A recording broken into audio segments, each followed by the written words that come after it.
Hayi sizobashayela mina ngizoyishaya. Yes, there is Wi-Fi. Please ask for you. Let me get the Wi-Fi Password number. for.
I've asked for the Wi-Fi for them to put it there on the screen.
Good afternoon, Good afternoon, everyone. We're about to start. Can we please just close the door there at the back and here in front? The restrooms, I'm sure everyone was told that they are on your right as you come in. It's for female and males. And in case of emergency, we run here by the pool. Thank you very much. Good afternoon to our president of Mawusa, Comrade Robert Nwedo. I greet the former Secretary General of Umkhonto Wesizwe Party, Comrade Floyd Shivambu. I greet the members of the media, comrades and fellow South Africans.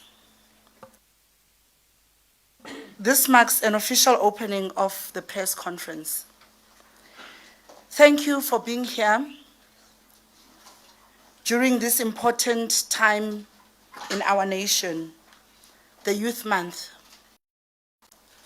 when we honor Amaqhawe namaqhawekazi of 1976 generation, and we remember Kliptown of 1955, when the Freedom Charter was adopted. These moments remind us that the struggle of the prosperity of the African people is far from over. It is this spirit that we welcome a leader who has carried these struggles forward with boldness and strong values, the former Secretary General of Umkhonto Wesizwe Party. A dedicated servant of the people, a sharp political mind, a strong voice for the poor, the youth, working class, and elderly. Comrade Floyd Shivambu is a leader who stands firm in what he believes, who works very hard to bring the real change, and he leads through action. A leader who has never been afraid to challenge injustice, no matter the cost. Comrade Shivambu, the nation has been waiting for this moment. Please come forward. Thank you. No, I have to take off this cap because so that I can be seen properly and and be much more visible. Not the no, it's this cap, but it's a relevant. Thank you very much, Comrade Nolu Babalo Mkinga, who has volunteered to assist us in terms of this process, and want to also acknowledge the president of Manda Ashu Workers Union of South Africa, which I'm a volunteer of. I'm a volunteer of Mawusa, a union that organizes workers, community workers, and workers that are organized under the expanded public works program. And I want to also acknowledge the leadership that is here.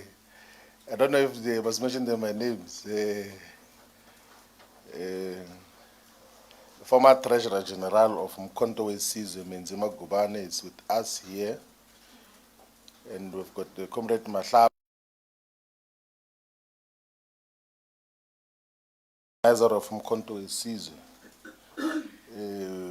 Musa Nobela, we've got the former provincial convener of Mpumalanga, who convened before elections pro causa. Not those who came after elections in terms of the work. And members of the media and the people of South Africa, we send our revolutionary greetings to all the people of South Africa and black people in the African continent and in the African diaspora. We have called this press conference to speak about some of the recent political developments as it relates to the roles that we're playing in Umkhonto Sizwe, that on the 3rd of June 2025, the leadership of Umkhonto Sizwe, after national officials meeting, announced the discontinuation of my role as the Secretary General of Umkhonto Sizwe. And when the appointment or the announcement was made, there was an indication that will be redeployed to the National Assembly to form part of the parliamentary caucus of Umkhonto Sizwe. The principle established in the public announcement was that no leader and no member of Umkhonto Sizwe should speak about the reasons why the decision was taken. But it appears that there are those who are talking freely and in most instances almost distorting just what transpired. So, as a disciplined member of Umkhonto Sizwe, I want to put on record as to what were the reasons that were given in the national officials for my redeployment. The reason given in the national officials for my redeployment or removal as Secretary General was that I want to overthrow President Zuma as the president of Umkhonto Sizwe. That is what was said. That all the work that we were doing as Secretary General of establishing structures and identifying leaders was meant ultimately at the removal of President Zuma as president of Umkhonto Sizwe. And as part of that reasoning, an extremely bizarre and fake intelligence report was produced, which was claimed to be a conversation between me and some people in the African continent, where it is alleged that despite raising money to remove President Zuma, I'm also accumulating supernatural powers to make people disappear. That is the reason why we had to deal with superstitious issues as the basis of what happens, that there's apparently a head which I was going to be given to give to someone, and some people were going to die so that I can become president of Umkhonto Sizwe. That was the intelligence report, which were rejected with contempt and said that that is absolute rubbish, and said that if anyone claims to have my WhatsApp conversations, I can hand over my phone. I even offered in the meeting that take my phone and check not only the messages that you claim were about the removal of President Zuma, also check any other message about anything that I communicate as a leader of Umkhonto Sizwe. Because there's a principle which I always uphold, that there is nothing that I do privately that I cannot own up publicly. Nothing, including personal relations. There's nothing that I will ever do privately which we cannot own up publicly. And we accepted the redeployment to Parliament with those misgivings that we're going to make people disappear in order to take over the leadership of Umkhonto Sizwe. And in a subsequent meeting post that, another fake report was presented which claims to be WhatsApp conversations between me and someone else, where I'm reported to be saying that, yeah, I'm going to use Parliament now to take over the party. And I've got money from Stellenbosch who are going to take over the party through Parliament. They are taking me closer to where we're going to take power. And as a result, a decision was taken which was not yet communicated, that no, even this thing of Parliament must not happen. In fact, the former Secretary General, which is myself, must be expelled from the organization. A letter was written and was put in the briefcase of the president, who said that he's going to dispatch it as and when he feels like to discontinue my membership of Umkhonto Sizwe. Those are actual facts in terms of the reason. And where does this come from? So the president of Umkhonto Sizwe, whom I dearly and so deeply respect, is surrounded by political scoundrels who opportunistically use his kindness, sometimes gullibility that comes with age, to write down fake intelligence report to influence him towards wrong directions. And the reason they do that is because they want to steal money from Mkhonto Sizwe. And they are doing so now. Withdrawal of not less than 7 million rand every month from the organizational coffers. That is what define, and that is what, and we're talking about this because we raised it internally that stop what you are doing, because you're going to get the party deregistered as a political party, because there's no sound reason on what has been happening, and it's things that we can prove beyond any reasonable doubt, not because it's things that you can change, and it's things that you cannot fake. And for that reason, when we raise every TG who has ever raised that got to be removed as leadership of Mkhonto Sizwe. And there's no TG who has resigned as Mkhonto Sizwe. All of them were removed to then deal with scoundrels who surround President Zuma to steal money of the organization. I carried my responsibilities as a leader of Mkhonto Sizwe with utmost respect and respected everyone. Led with the collective the process of drafting the constitution and other foundational documents of the organization. Set up structures as part of a collective effort. Got to institutionalize the MK Women's League, the Youth League, the Students' Movement, the MK Interreligious Movement, which in the past used to exist as separate organizations of the South African Interfaith Religious Council, MK Religious Desk, Abelaphi Bendabuko, and various other organizations, interfaith, and then we got to unite them to have one organization. We got to even have to formalize the relations between Mkhonto Sizwe and the Progressive Civic Congress, and formalize the relationship with MK and MK professionals and MK medics. So there's a lot of commendable work which was done by MK medics, a group of medical doctors and health practitioners who were going to communities to offer healthcare services.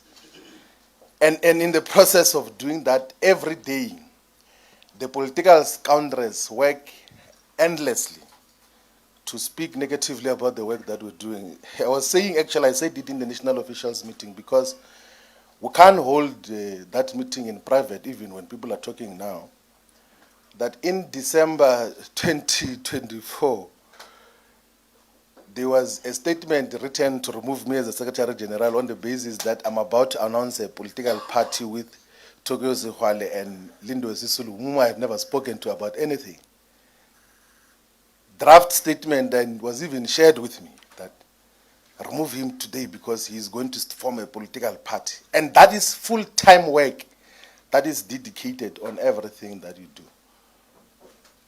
When you sit down, it's a problem. When you stand up, it's a problem. When you go out, it's a problem. When you come in, it's a problem every day. Because those who surround him have got evil intentions in terms of what got to happen. I've got tremendous respect for President Zuma. I think that in the few close working relationship that we've got to maintain and work with now, I think I've learned more in the 6 months than I learned in the 10 years I was Deputy President of Mkhonto Sizwe, of the EFF. I learned more as a member of Mkhonto Sizwe than I learned as a Deputy President of the EFF. In terms of real politics and appreciation of both the domestic and the global politics much more thoroughly in terms of the issues. And under no circumstances would I ever fault President Zuma and his politics. I joined Mkhonto Sizwe because I thought that as part of the political historiography of South Africa, his politics and character should be protected, and a legacy built around his proper politics, not the ones of gullibility and producing of fake intelligence report. Since the decision to remove ourselves as Secretary General took place, there have been a lot of ordinary South Africans from all corners of the country. There have been a lot of comrades who came from Mkhonto Wesizwe, from the ANC, from the EFF, to say, what then do we do moving forward? Because I did explain to them what were the developments. And a substantial number of those said that don't ever try to join the ANC, and I fully agree with them. That will never join the ANC. It's directionless, it doesn't know what it's doing, it's in collaboration with the white system now. And there are those who said, don't ever join or rejoin the economic freedom fighters because it's a cult. And I agree with them. There is no space for sound ideological reasoning, and there's no self-respecting person who can join both the ANC and the EFF. I agree with that fully.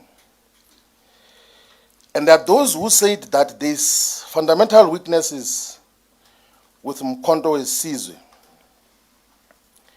that the organization seems to be run by a family and seems to be inconsistent on issues of discipline, seems to be directionless and sometimes takes conservative and reactionary positions. I say that part of the reasons why we joined Mkhonto Wesizwe, we could observe from far that we can't allow in South Africa a political organization that can become a tribalist and regional organization with such influence. Instead of throwing insults at MK, we have to play a role in contributing to its ideological character and politics and direction. And I think that we did successfully in terms of what happened. Now, these several observations about the organization of Mkhonto Wesizwe. Some are correct, some I will reserve my observations on because I can't abuse the fact that I occupied a very senior role and had access to almost every development that happens there. But those who want to hear my views privately, we can speak about that, but I will never abuse the fact that there's a role that we played. I did that when I left the EFF, that I said I will never speak bad about the EFF when I was MK, and I never did. And I will never speak bad about the MK. I will never demonize its perspective. But also of those who came, there are those who said that we should form a political party or a political movement to contest the 2026 and 2029 elections. My view about the formation of a political party is that a political party must never be founded by an individual. My prompt response to the first number of people who came was that let us not form a political party, let us fight within the existing political parties. But that if we were to form a political party, let us go to the people of South Africa and ask them if they want to have a political party. We can't form a political party as a group of friends and as few individuals. So a political party should never be an individual project where you feel like, no, I want to start a political party and then you start it. It must never be a family project. It's very dangerous to have political parties which are family run. A political party must not be a tribal or ethnic project. In South Africa of today, a political party must not be regional, must not even be a provincial party. A political party must not be a platform for self-enrichment. It must not be a fiefdom. It must not be a cult. If anything, a political party should be a fighting instrument and vehicle for the people of South Africa, must deeply espouse the principles of democracy and democratic consultations in terms of how decisions are taken. must be transparent and must be accountable in the work that it does. So to the comrades that came to say, let us form a political party, we said that we can't take that decision. Let us subject that process to the people of South Africa. So we're here today to announce that we're going to be convening the process of consulting the people of South Africa on the formation of a political movement that will be a true representative of the people of South Africa, and not a personal project, and not a group of friends project, not a cult, and not a fiefdom. So over the next few months, we will be consulting all the traditional leaders, we will be consulting all the church leaders, religious leaders in different institutions. We will be seeking the views and opinions of all the manifestations of the Zion Christian Church, of the Nazareth Baptist Church, of the IPCC, of the 12 Apostle Church in Christ, of the 12 Apostle Church in Trinity, of the Bantu Church of Christ, and all the charismatic churches.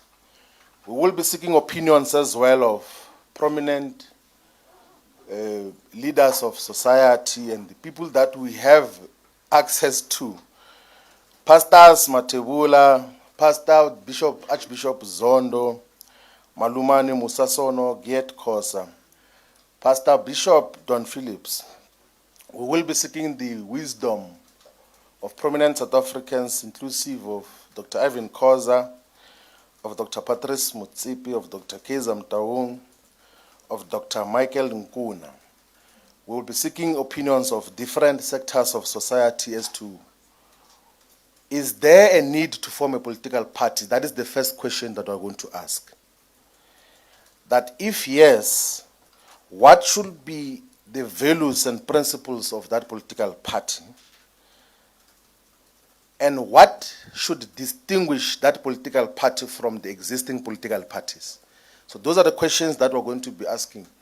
We're also going to ask as to how should that political party be funded? So those are the questions that we're going to be asking different communities and constituencies across South Africa. It's not the first time that I'm engaged in a process similar to what we're going to be dealing with now. When I was a leader of the ANC Youth League, having spent 5 years in the national leadership of the ANC Youth League,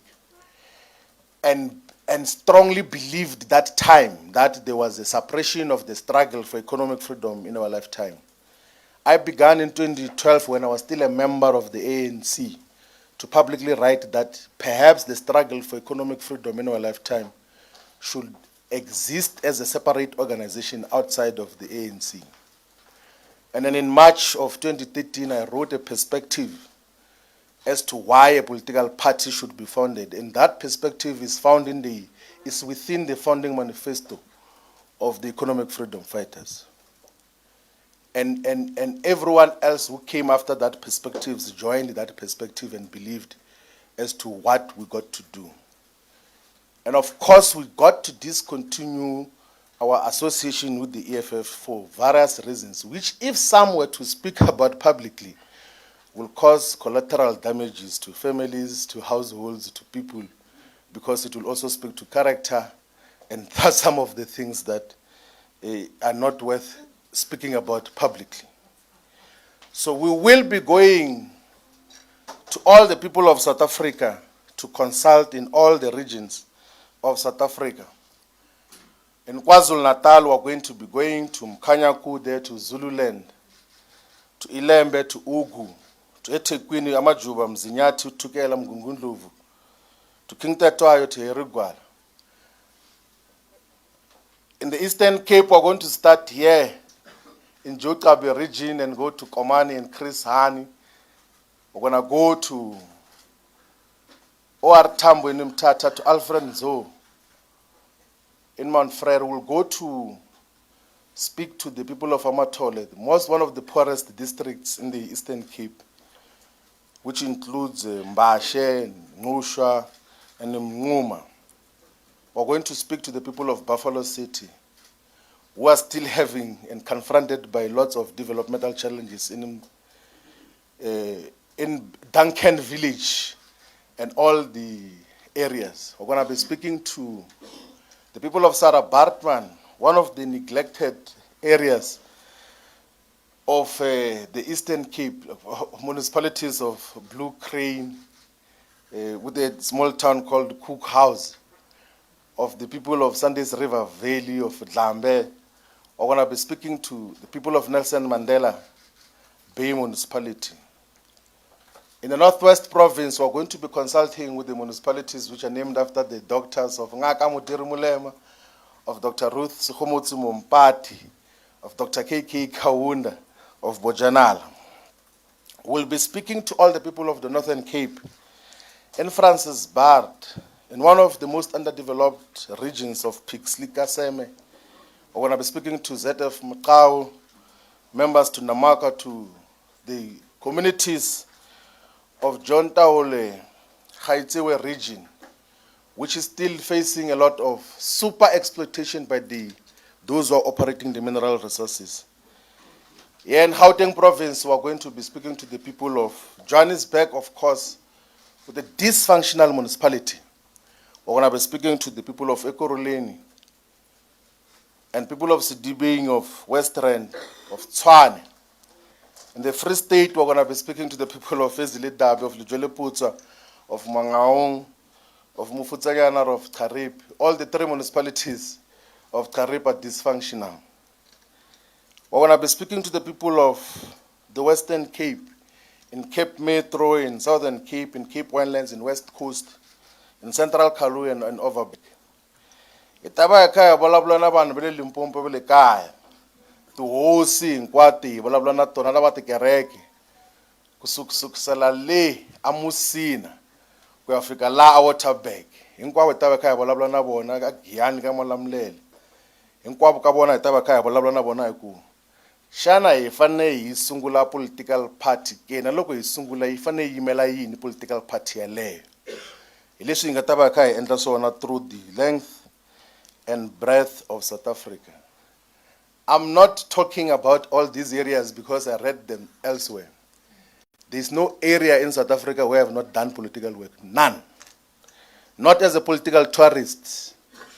As a person who went to do political work, I know and have been familiar with the dynamics of each and every district of this country and have done political work in all corners of this country. In Mpumalanga, I forgot to speak about Mpumalanga. I've worked in Mpumalanga for the longest time, from Nhlanzini, in Bushbuck Ridge, Tawachewu, Mbombela, and Nkomazi, 4 municipalities. And Kangala, we are going to have deeper consultation in the district that is named after Gert Shadrack Sibande. We're going to we're going to take up the spear that was left by Treasure Tabete in Mkondo and fight the battles of the people of Mkondo, of Dipalesing, of all the municipalities of Gert Sibande. So ladies and gentlemen, the people of South Africa, we're here today to announce a process that is going to speak to all the people of South Africa with the aim of establishing a political party if the people of South Africa say we should do so. We do not want to do that as a personal project or as a group of friends project. It must be a party that is owned by the people of South Africa. So that is basically what we had called this press conference to communicate, and we will be going to the ground to speak to the people. We'll be talking to young people via social media platforms and other media platforms. We'll provide platforms as to how the engagements are going to happen. We are going to next week announce the leadership core that is going to be responsible for the consultation process. And that leadership will be coming from all the provinces of South Africa, will be properly gender balanced, and not just a group of men or boys. It will be a combination of different skills and capacities so that we're able to listen much more attentively to all the people of South Africa. We thank you very much for having attended this otherwise intimate briefing on what we had to deal with. Thank you very much.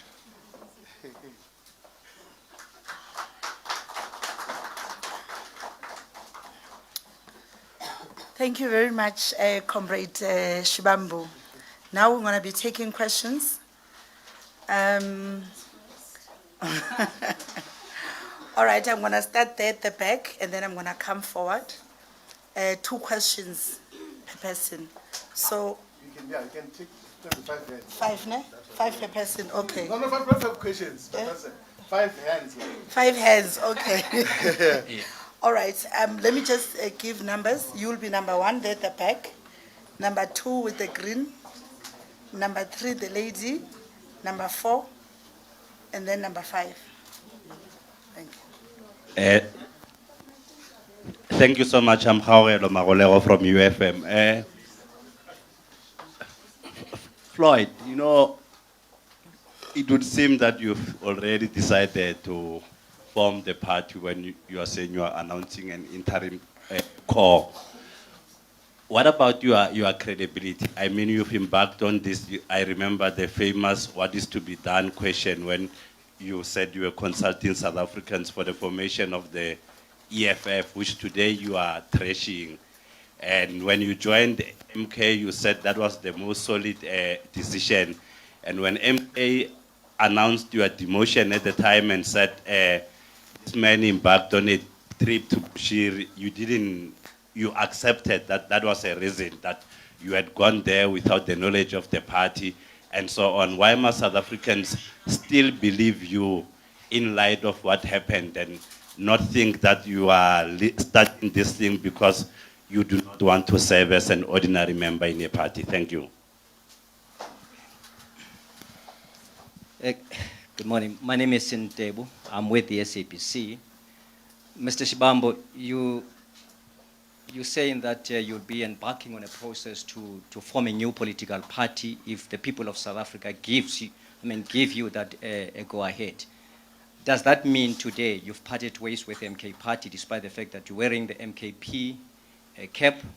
And secondly, what are you saying to those people who are saying mushrooming of black political parties, in fact, are just meant to divide the black vote? Aren't you seeing yourself as maybe part of those who are duped into forming political parties only to benefit the very same people that you are saying are the white monopoly capital, because those people seem to be getting funding from the very people that you accused as the white monopoly capital? I've got a number of questions, but I think I will stick for two. Okay, sure. Thank you very much. My name is Yanda Ngobo from Newsroom Africa. Mr. Shivambu, just to follow up on Deb, what's your current status in the MK party? Have you officially resigned? If so, when did that happen? And you say you're going to be traversing parts of the country and different regions. Where are you getting the money for this? How exactly are you going to be going about it? And then I just want to go back a little bit here. With regards to your Bushiri trip, I mean, you and I sat down 3 weeks ago where you basically said, that the leader of the MK party knew about this trip. Did you ever get a chance to sit down with him one-on-one to discuss this? You've already told us about intelligence reports. What did he say to you with regards to these intelligence reports? Because he seemed very upset during those Youth Day rallies. So maybe take us into your confidence, because it links to the credibility question that's been asked, because you had told me that you would never resign from the MK party. So please take us into your confidence in terms of that decision-making process. Yeah, I'll leave it there for now. Here from African Times. I actually wanted to ask the same question, that have you officially resigned? Oh, okay. Okay, Namazulu Moyo here from African Times. I actually wanted to ask the same question, that have you officially resigned from the MK party? And also, you're talking about organizing people that are going to be approaching citizens from next week. How long does it take? Why is it so fast? Have you been in this process for a long time already, or what? Thank you.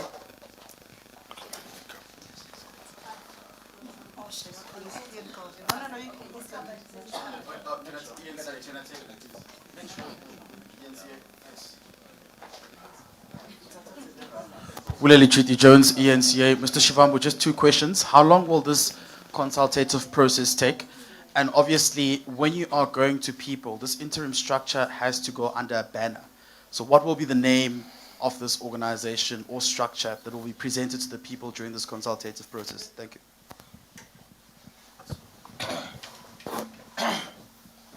No, thank you very much for the questions. I have not resigned from Mkhonto weSizwe, and I will never resign from Mkhonto weSizwe.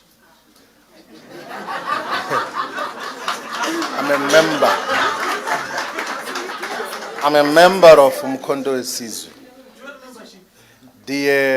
So the constitution of Mkhonto weSizwe says that members are not allowed to participate in activities and programs of political parties whose aims and objectives are opposed to the objectives of Mkhonto weSizwe. If Mkhonto weSizwe believes that going to listen to the people violates the constitution, it will tell me that listening to the people is a violation of the constitution. I will not resign. I said I will never resign from Mkhonto weSizwe. And I still stick by the decision and the communication that I made that it was the best decision ever to join Mkhonto weSizwe. And I spoke about it earlier that how would we replace an opportunity to learn in 6 months what you couldn't learn in 10 years? Like a practical experience which you can never read in any textbook. Like and I knew from the beginning, from day one, that here we're about to start a journey of deep learning and understanding just what are the dynamics of South Africa's politics, not from a textbook point of view, or from social media point of view, because there are political leaders who are guided by social media and think trending on social media makes them relevant. Win all elections in social media, but on the ground they are nothing. So that is basically what we're dealing with. We're not dividing black political parties in table. We are listening to people, and they will tell us if there is a need for a political party. So if majority, and genuinely so, if majority of the people say that there's no need to form a political party, we will humbly listen to that and take advice from that point of view. We have constituted a structure which is going to be listening, and we have had meetings to talk about that, and none of those meetings were secret. We don't do anything secret. It's open. Even tomorrow and Saturday, we're going to have a meeting represented by all leaders from the whole country. Some are members of the ANC, some are members of the EFF, some are members of the MK. And there's nothing wrong with people meeting to say we're going to listen to people. If their parties have got a problem with their members going to listen to people, then it's their own issue. So listening we're going to do. And if our organizations think that listening is a crime, it's wrong, then they will tell us that it's wrong in terms of those issues. Where am I going to get the money to travel? You know, Zianda, for my 6 months as Mkhonto weSizwe national organizer and secretary general, I've never used the money of Mkhonto weSizwe to travel from any place to another place. Not once. Even when we travel out of the country. Because I be able to persuade people to contribute for travel. And I purposefully did that. Like I never got to be dependent on Mkhonto weSizwe, on anything. And I said that in the meeting, that I didn't come to suck blood of Mkhonto weSizwe's resources. And that is, we will be able to move from point A to B. If we run out of petrol, we will check if we can be borrowed money to pour petrol. If there is no petrol, we'll hike. We'll stand on the street and say, this way we're going to Mthatha. And then go and speak to the people. That is what we're going to do. But moving from point A to B, we'll be able to move in terms of how the process is going to happen. So the leadership collective that is going to meet, which is not a secret, is going to determine the program of action, the length and the process of consultation, and then we will be able to deal with these issues. Now, comrades, this thing is simple. Don't do things that you don't believe in. And don't associate with projects that you don't believe in. Never ever sacrifice principle on the altar of political convenience. It doesn't matter what happens. It doesn't matter if that is going to break friendship and people that you have known the rest of your life, brotherhood and all of those things there. If principle is broken, you disassociate from it, and decisively so. But in doing so, sometimes you must be considerate of some of the personal circumstances of some of the people that you're dealing with. So that is basically it, that you must never associate with unprincipled positions. You must always stick to principles as to how you deal with politics. These things of, yeah, I'm just there because I'm there for salary purposes and for income. What do we do? Go to leaders of the ANC on the corners and say, but what is this thing that they're doing? They will tell you that that Ramaphosa is nonsense. That Ramaphosa is misleading us. But they won't tell him. Go to EFF people and they will tell you their own characterization of the leader of the organization and what is happening there. But they don't have the courage to tell him. Same in MK. And we can't have political culture like that. We must be able to, when you raise issues internally sharply, you don't have to go and gossip about it anyway. Now all the issues and concerns that I heard about MK, I raised internally.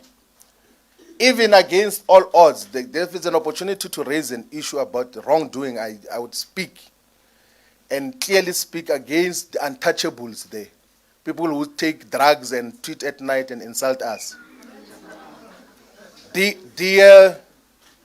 And we'll confront them and say, what is this about? And that is basically how we deal with these issues in terms of what happens. We'll never tiptoe around anyone in terms of principles. Always protect principle on how we deal with these issues. Thank you very much.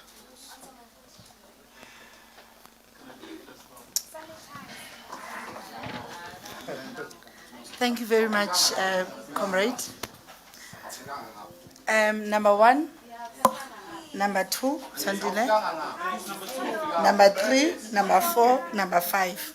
We're going to attend to everyone, don't worry. Thank you. Number 1. Okay, I'm Kopano with MDN TV. Just 2 questions. What happened to unity under the MKP? And then my second question is that, Mr. Shivambu, do you feel like you were being used as a tool to destabilize the EFF? Thank you.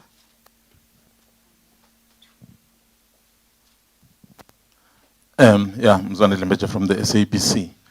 Mr. Shivambu, you're talking about people stealing money, people doing all wrong things, and people looking to get you removed, writing all those reports.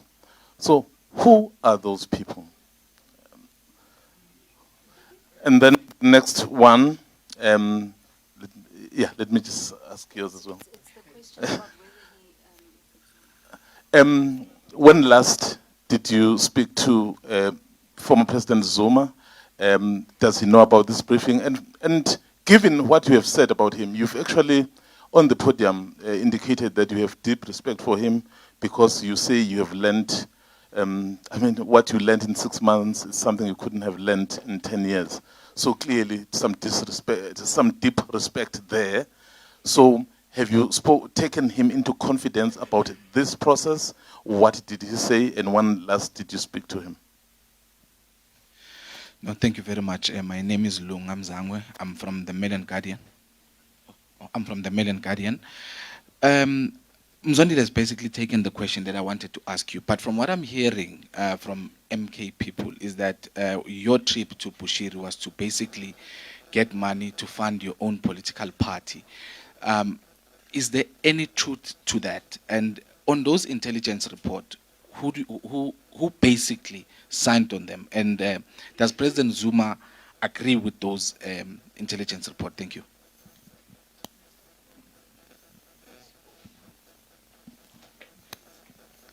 Good day, Nkosinathi Shazi from Power FM News. Mr. Shivambu, I just have one question. You've probably weighed up all the possible scenarios. Are you ready for the consequences on if the people say we do not want a political party, you reporting back to Umkhonto weSizwe? And my second question, if the people do want a political party, could this be the start of your new solo personal political journey? Now, of course, in that context, what I mean is when you were at the EFF, you're always seen as the number 2 of Umalema, despite being the brains of the EFF. You came into Umkhonto weSizwe, a national organizer, secretary general. You've described them as an ethnic party. You've been demoted to parliament as a member of parliament. So is this your moment, your defining moment in politics where you say, you know what, I'm ready to do this alone. I'm ready to go at it despite my circumstances. Thank you very much. Good afternoon. Is it on? Good afternoon. My name is Sisanda Mbolekwa from the Sunday Times. Mr. Shivambu, for clarity, the decision to move from the EFF to the MK party, you called it the best and the sound or solid decision. I'm asking you if you do not regret that moment, reflecting upon where we are today. And secondly, you say that you're going to retain your membership of Umkhonto weSizwe party.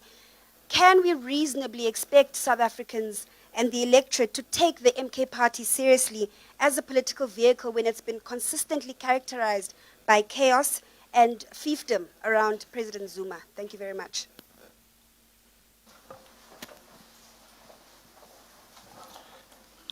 Thank you very much. I thought I had responded to the question. I don't regret leaving the EFF. It's the best decision I ever took in my political life. Because we're legitimating rubbish there. And there was no way that you could dedicate your intellectual muscles and work. And in practice, you realize that this thing which we said we are standing for is not principle. Check the conduct of EFF in government and what gets to legitimate such.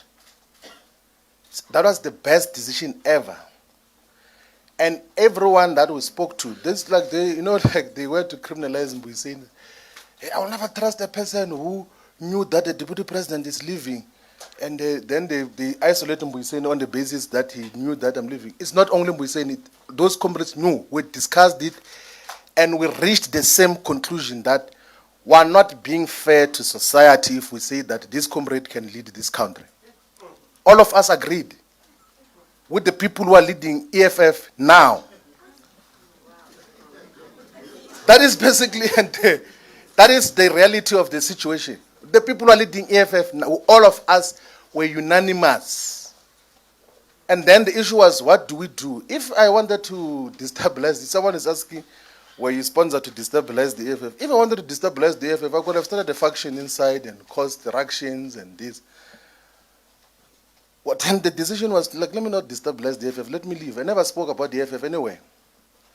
And also in respect of the responsibilities that I had, that if I was national organizer or secretary general and then speak about the EFF, it was going to be confused as if I'm speaking on those platforms on behalf of the organization.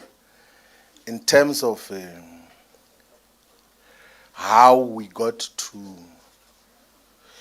deal with those, part of, although there were dynamics, like part of the things which I used to appreciate about the EFF was that I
I didn't sit in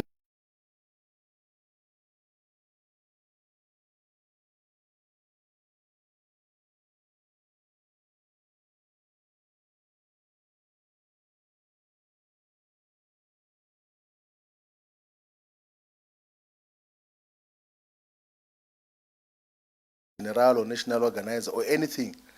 Not once did I go and speak to President Zuma and say, please don't remove me as SG here, I'm the best and everything else there.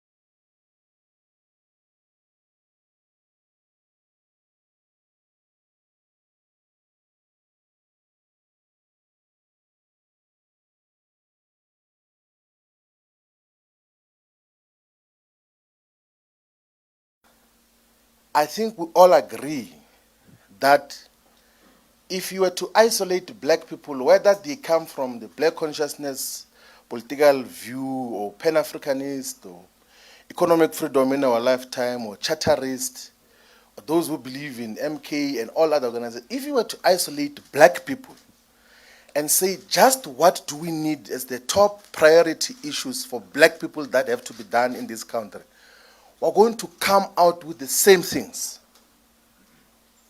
The people of South Africa, in terms of aspirations and interests, are not divided. The people of South Africa need jobs. They need stable and healthy environments. They need a society that is free of crime and corruption. They want land. They need to live. They want to have access to quality education. The black people are not divided in terms of aspirations. But for narrow political purposes, we get to be divided. That is why we will be going to the people to ask, do we form a political party? If the advice is no, we will be able to accept that guidance in terms of what happens. So I don't need any position of responsibility to survive in life or to have a voice, by the way. I don't need to be a president or secretary general to have a voice. Actually, my voice is much more clearer when I speak without any position of responsibility. So possibly most of you have never heard me speak openly about many issues because I respected the positions that I have. As a deputy president, I couldn't say certain things. As a national organizer, I couldn't say certain things. As a secretary general, I couldn't say certain things. But now I can make open observations about just what is happening. Perhaps even without a position, my voice will be much more amplified in terms of how we push for the agenda of the return of our land. I last spoke to President Zuma on the day when we had a press conference in Durban, and I said to him, thank you very much, Comrade President, for having given me the opportunity to lead and for entrusting me with the responsibility to be national organizer and Secretary General. I really appreciate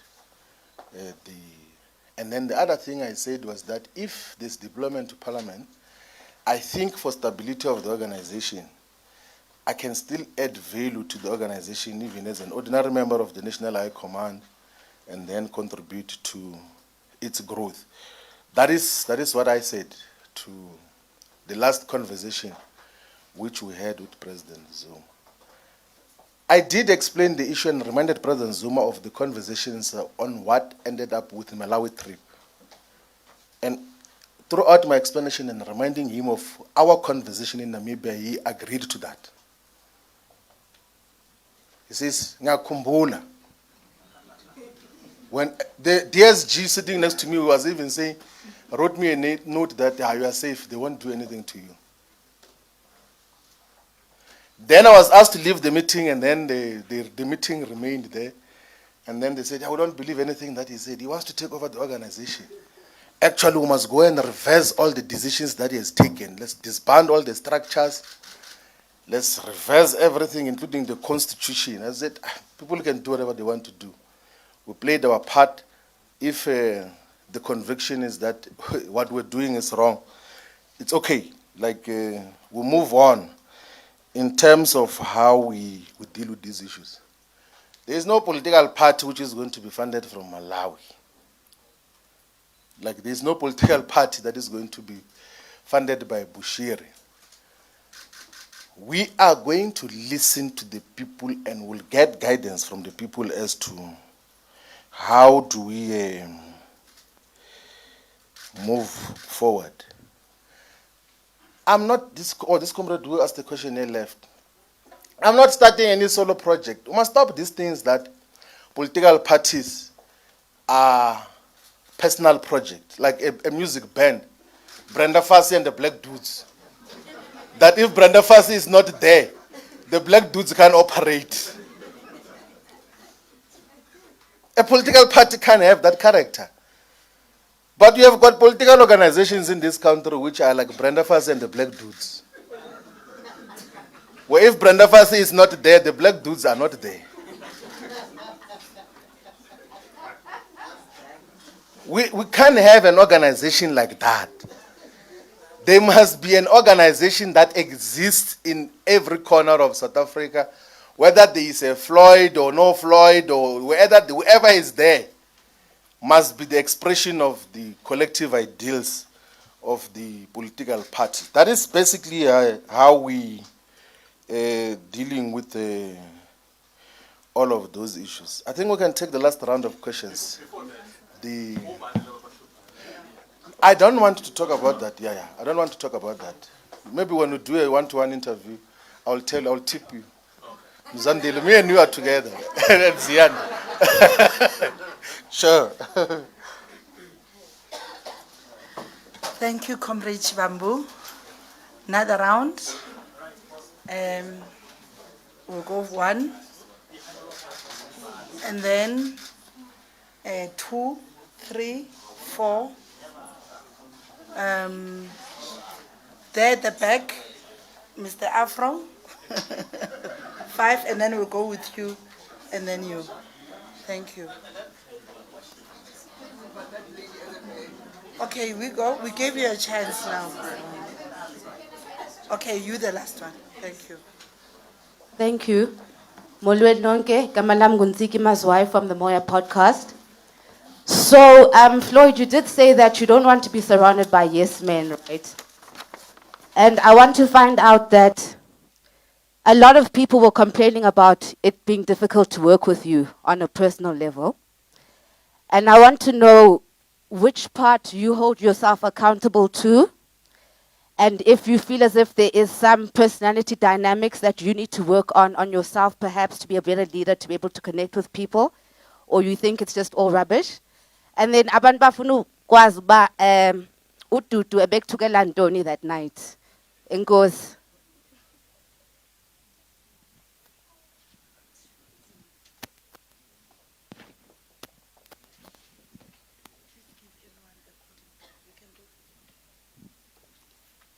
Good day. It's Wikanyo MDN TV. Mr. Floyd Shivambu, I only have one question for you because my other colleague have already raised other question. Given the reports of your marginalization within the MKP on the basis of ethnicity, do you believe the party operates with the tribalist tendencies? And with your experience, can you confirm or dispel the notion that MKP is fundamentally tribalist in character?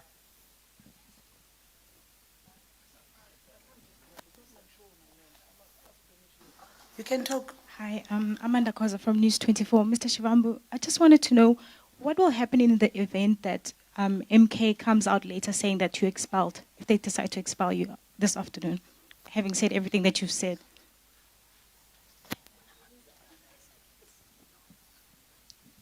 Thank you. It's Corinda from Kaya 959. I'd just like to confirm, would this briefing be the first time that other members of MKP are hearing about your plans to try and launch another party, including the former president? And then, sir, you say you won't resign, but you're looking to launch another political party. So if that works, then how would it add up? Would you be then campaigning for both parties? Thank you. Okay, Tiseto Malau from PEM News. Mr. Floyd, Julius Malema once said that Jacob Zuma uses people. The only person that he never uses is his daughter. Do you think that's how the man operates? And then the second one, Tutuzile once accused you of stealing, map out your innocence on Twitter. Okay, mismanaging funds, sorry. Mismanaging funds. Sorry, mismanaging funds, sorry. And then, okay, the last question is that you once made claims that you can easily mobilize members of the EFF to join you. And now you are saying that you're going to consult if you can start a political party from South Africans. If they say that you can start a political party, do you think those leaders and members will join you in that party? Thank you.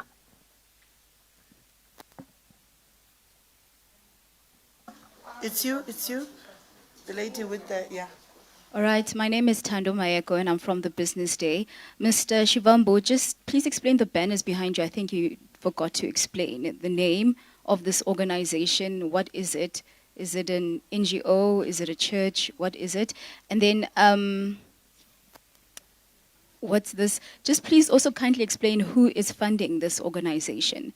And then is MK still credible? And then just going back on your accusations of an intelligence report that was used against you by the MK national officials. Are you surprised that an intelligence report was used, considering that the State Capture Commission or the Zondo Commission found that former President Jacob Zuma used to use intelligence reports against his political defectors? Thanks. Okay. Cindy Sontlabati from the Houghton Network. Mr. Floyd, you've characterized your session, your time now moving forward. And I would greatly like to know, in terms of the perspective of the vision of the South Africa that you dream of, maybe if you can give us the ultimate end goal that this is the vision I have, or the vision we have as a collective that you are part of now, in terms of what is the South Africa that you are looking towards. Thank you. Mr. Shivambu, Doreen Mukhulu here.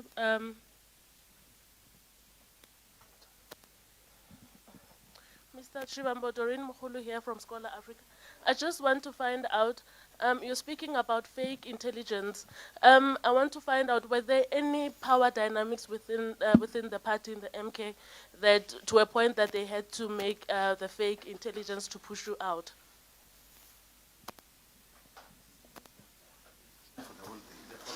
It's a follow-up.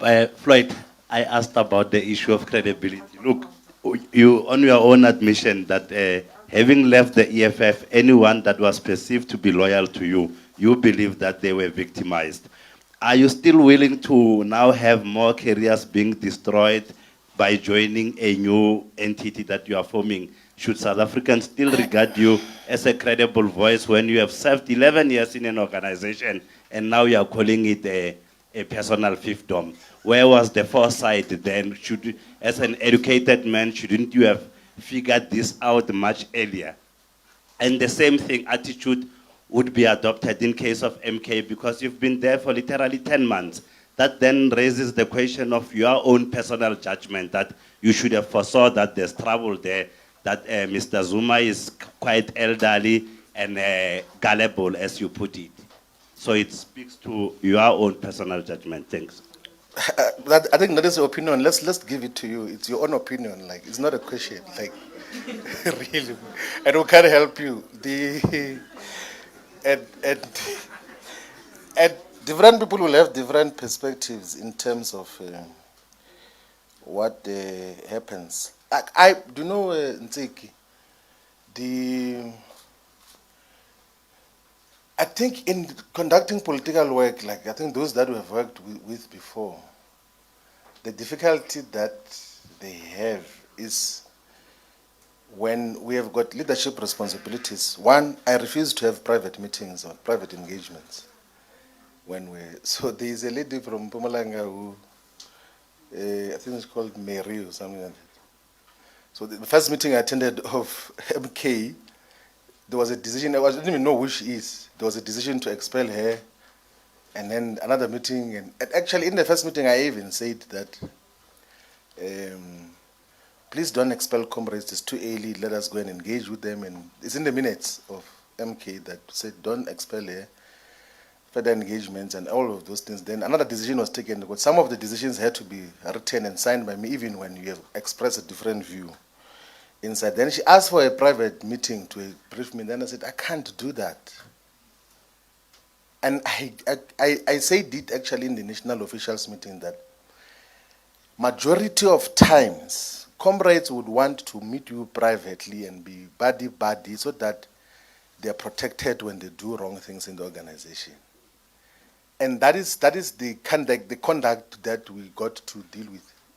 You know, I'm very close to Mzobe. We always say that we have known each other for more than 20 years, but he was head of presidency. When I was doing wrong things, I'll write him a letter that you're not doing your work properly as head of presidency. And wrote it in an organizational report that, yes, and he will also give me criticisms as well that, hey, you're too closed up and all of those things, but that is how organizations are run. You can't run it through friendship in terms of how you then get to conduct yourselves. But if there are other issues, we can be able to listen to that. MK is not tribalist. It's not a tribalist organization. There's no tribalism. I never got to encounter tribalism. But I know there are people who mischaracterize the organization because also it was still at its formative stages. So there are people who truly believe that it's an organization to liberate Zulu-speaking people. So there will be those who will say that. And they will say that to the president. And there are those who believed that, but it's not the overall character of MK. These extremely brilliant comrades and activists that are in Kontowe Sizwe who understand politics properly, organizing, mobilization, and there's never been a problem of tribalism which can be elevated. I know there was an incident now of Teniso, brilliant young man who is the leader of the MK Youth League, made a legitimate, honest, innocent mistake about referring to Tsonga-speaking people as Shangan and everything else. They like it. For some people, it lands well. For some people, it doesn't land well. But I think a substantial number take it derogatory, as a derogatory reference. But he didn't mean bad, like he was not doing it in a vindictive and tribalist way. I know him that Teniso is a proper comrade who has got a bright future in the politics of South Africa. So there's no tribalism in the organization. I don't agree with the analysis of Julius about President Zuma. I don't. I've got to interact with him and all of those other things. But I know there are times where I think former president or former secretary general who worked with him for the longest time in the ANC, Halima Motlanthe, I think when he did an interview with Sizwe, he said that the limitation with President Zuma is that sometimes he can be persuaded about an issue outside of organizational structures and want to take a decision based on what was the persuasion outside of organizational structures. So that becomes a dilemma for any, particularly as a Secretary General, because once you have taken resolutions collectively, your expectation is that you must collectively communicate and defend those resolutions. And that time he has now reconsidered the decisions that were taken before, and then it then becomes difficult to move forward in terms of. I think that observation, which I share, was already communicated by former SG of the ANC, Halima Mutlante, when President Zuma was in office. So that dynamic is a limitation generally, that he meets way too many people. And in the process, sometimes he meets people and then he says, and then those people interpret that as if he agreed to whatever they were saying. And that is the dynamic. But I don't agree at all that he uses people. He is trusted by the people of KwaZulu-Natal and by the people of South Africa. The genuine building was to expand the message of what he stands for. And he is not opportunist in terms of how he communicates political principle. Like even in closed spaces, there could be a... I'll give you an example, for instance, that the Moroccan embassy wanted to buy the position of MK to say that MK should support Morocco's operation over Western Sahara. And then there are those closer to him who visited Morocco, were promised money, and then they came back and said MK must agree with Morocco's operation of Western Sahara. Then when he realizes that they won't understand this, then he called me into the meeting. Then said to the Moroccan ambassador and political secretary that we are not going to agree with you. If we are going to have engagements with the Kingdom of Morocco, we must talk to the SADR here and the Polisario Front, which is the liberation movement fighting for the liberation of Western Sahara. And then we agreed on that principled positions. I wrote a letter on the 27th of March to the Polisario Front to say that the president will engage with you before he engages with Morocco, because it's now 50 years since the operation got to happen over Western Sahara by Morocco. And you saw what happened. Immediately we were suspended. What is that? Not suspended, that thing of redeployed. Then the Moroccan government issued a statement which is undersigned by Mkhonto we Sizwe to say that Mkhonto we Sizwe supports its operation over Western Sahara. No meeting to discuss that, no national high command, no officials. Someone just says, and the people who did that is those who went to Morocco. Like,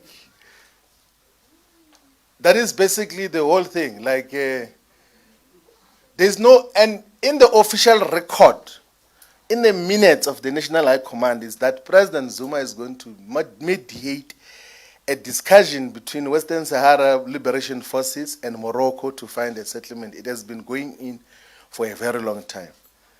But after, immediately we leave, because they couldn't do that in our presence, obviously. They couldn't. Then they saw an opportunity that, yeah, now we're going to maybe press that jukebox or to sing for us. And then and you can see that statement, which is issued in the name of MK, is written by the Moroccan embassy here in South Africa,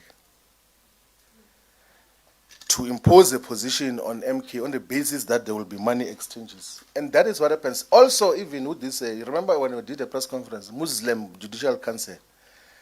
So part of these scoundrels, they go to speak to the Muslim Judicial Council and say, no, please go and speak to President Zuma, say to him that he must remove the SG, and that is the only basis he will give money.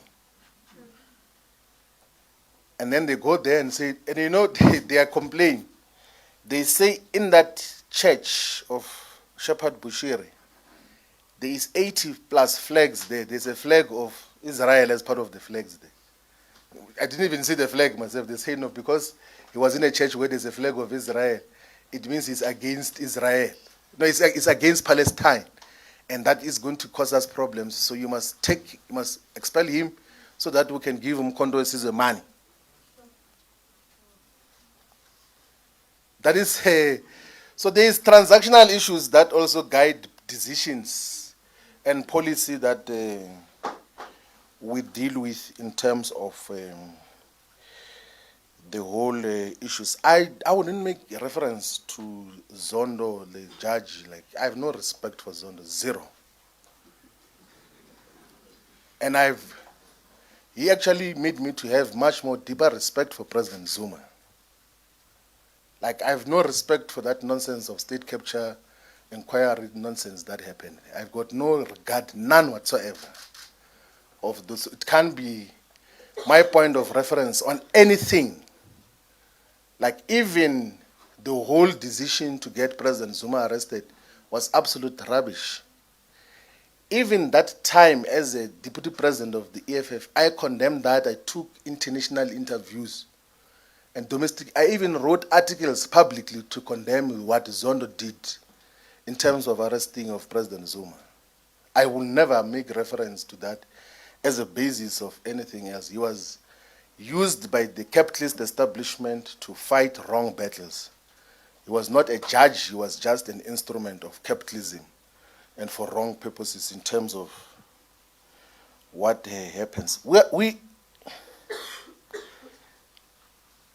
Funding for termination of membership, so be it. It's not the first time. Like, my membership of the ANC, I was not even expelled in the ANC, I was suspended.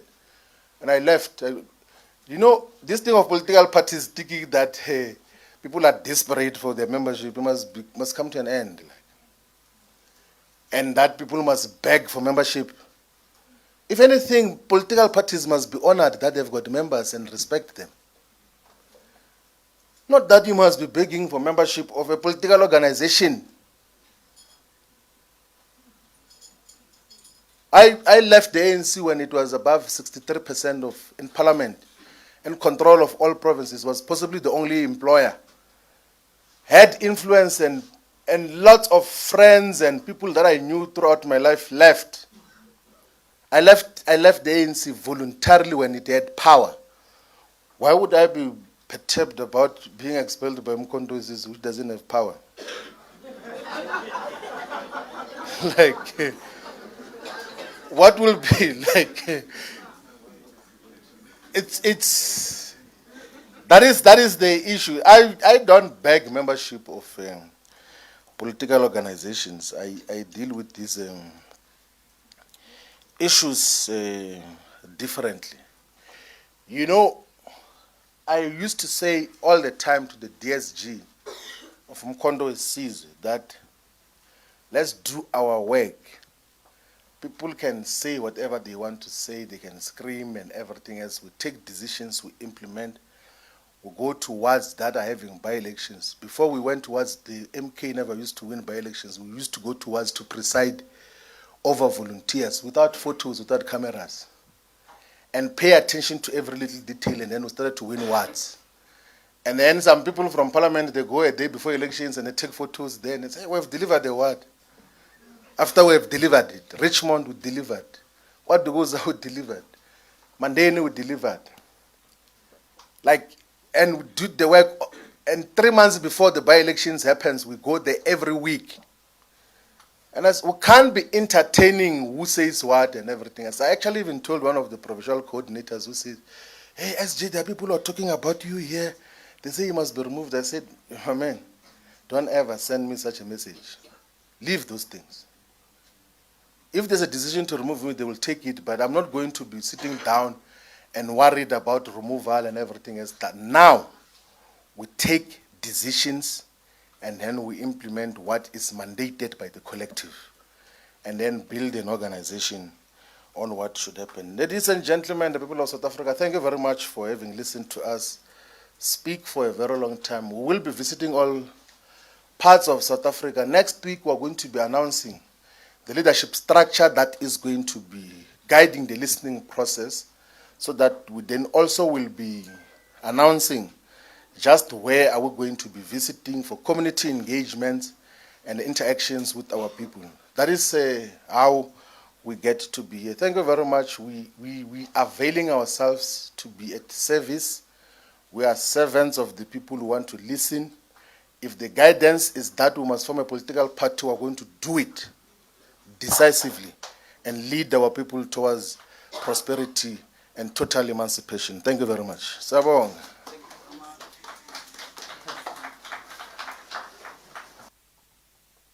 Thank you, Comrade Shivambu.